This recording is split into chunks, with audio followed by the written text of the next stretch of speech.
Sultan Hasanuddin lahir pada tanggal 12 Januari 1631 di Goa, Sulawesi Selatan. Nama asli beliau adalah I Malombasi Muhammad Bakir Daeng Matawang Karaeng Bonto Mengepe. Ia adalah putra dari Sultan Malikusain, Raja Goa ke-15, dan ibunda I Sabe Tomolakuntu. Sejak kecil, Hasanuddin telah dididik dengan baik, baik dalam hal pendidikan, agama, maupun seni perang. Sehingga hal ini yang akan mempengaruhi sejarah hidupnya sebagai pahlawan nasional. Hasanuddin mendapatkan pendidikan yang komprehensif termasuk pengetahuan agama Islam yang mendalam, serta keterampilan kepemimpinan dan strategi militer. Pendidikan agama Islam yang kuat menjadikan seorang pemimpin yang tidak hanya berani di medan perang, tetapi juga bijaksana dalam mengambil keputusan politik. Hasanuddin naik tahta pada tahun 1653 setelah kematian ayahnya, Sultan Malikusain. Hasanuddin naik tahta menjadi Raja Goa ke-16. FOC yang pada masa itu telah hadir di Nusantara sejak awal abad ke-17. Mulai menekan kerajaan-kerajaan lokal untuk mengamankan kepentingan dagang mereka. Ketika Sultan Hasanuddin menolak tunduk kepada tekanan FOC dan tetap ingin mempertahankan kebebasan perdagangannya, konflik pun tak terhindarkan. Sultan Hasanuddin dikenal karena perjuangannya melawan Belanda yang diwakili oleh FOC, Verenigd Oost-Indisch Company. Pada masa pemerintahannya, Belanda berusaha untuk menguasai perdagangan rempah-rempah di Nusantara dan Goa menjadi salah satu sasaran utama karena posisinya yang strategis. 1. Perang Makassar pada tahun 1666 sampai 1669. Sultan Hasanuddin memimpin perlawanan sengit terhadap Belanda. Salah satu pertempuran terkenal adalah Perang Makassar pada tahun 1666 sampai 1669. Meskipun Sultan Hasanuddin dan pasukannya menunjukkan keberanian luar biasa, mereka akhirnya harus menghadapi kekalahan akibat kekuatan militer dan strategi Belanda yang superior. Perang Makassar adalah salah satu pertempuran terbesar antara kerajaan Goa dan FOC. Perang ini berlangsung dari tahun 1666 hingga 1669 dan terdiri dari beberapa pertempuran besar.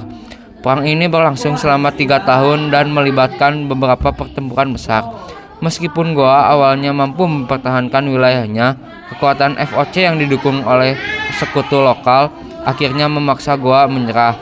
Pada tahun 1669, Sultan Hasanuddin terpaksa mendatangi perjanjian Bogaya yang sangat merugikan kerajaan Goa dan menguntungkan Belanda.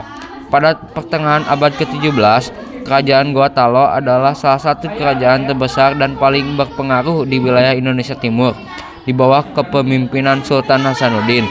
Kerajaan ini berperan penting dalam perdagangan rempah-rempah, terutama cengkeh, pala, kayu manis. Dominasi perdagangan ini membuat Goa menjadi sasaran FOC yang ingin memonopoli perdagangan di Nusantara. Pada tahun 1666, FOC di bawah pimpinan Laksamana Cornelis Spelman yang didukung oleh sekutu-sekutu lokal seperti Kerajaan Bone yang dipimpin oleh Arung Palaka melancarkan serangan terhadap Goa. Sultan Hasanuddin dengan kekuatan pasukan yang besar dan dukungan dari beberapa kerajaan sekutu termasuk Ternate dan Tidore melakukan perlawanan sengit. Pertempuran Benteng Sompa Opu. Benteng Sompa Opu adalah salah satu benteng terkuat di Goa dan menjadi pusat pertahanan Sultan Hasanuddin. Benteng ini mengalami beberapa kali pengepungan oleh pasukan FOC dan sekutunya. Meskipun pertahanan benteng ini sangat kuat, FOC akhirnya berhasil menembus setelah berbulan-bulan pertempuran sengit. 3. Perjanjian Bugaya 1667. Pada tanggal 18 November 1667, Sultan Hasanuddin terpaksa mendatangi perjanjian Bungaya di desa Bungaya. Perjanjian ini sangat merugikan Goa karena mengharuskan Goa untuk menyerahkan banyak wilayah kepada FOC, menghancurkan beberapa benteng pertahanan dan memberikan hak monopoli perdagangan kepada FOC. Meskipun telah mendatangi perjanjian ini, perlawanan sporadis terhadap FOC tetap berlanjut. 4. Pertempuran terakhir dan penyerahan Goa. Perang berlanjut hingga tahun 1669. dengan Gowa masih melakukan perlawanan meskipun kekuatan mereka semakin melemah. Pada akhirnya, Sultan Hasanuddin harus menyerah kepada FOC. Dengan kekalahan ini, kekuasaan FOC semakin menguat di wilayah Sulawesi Selatan.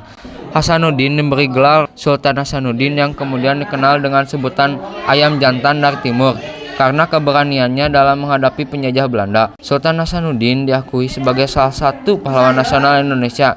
Namanya diabadikan menjadi nama bandar udara, universitas, dan berbagai institusi lainnya di Indonesia. Keberanian dan kegigihannya dalam mempertahankan kedaulatan bangsa tetap dikenang dan dihormati oleh generasi-generasi berikutnya. Sultan Hasanuddin adalah simbol perlawanan terhadap kolonialisme dan perjuangan untuk mempertahankan kedaulatan bangsa. Kisah hidupnya menginspirasi banyak orang untuk terus berjuang demi kemerdekaan dan keadilan. Guysnya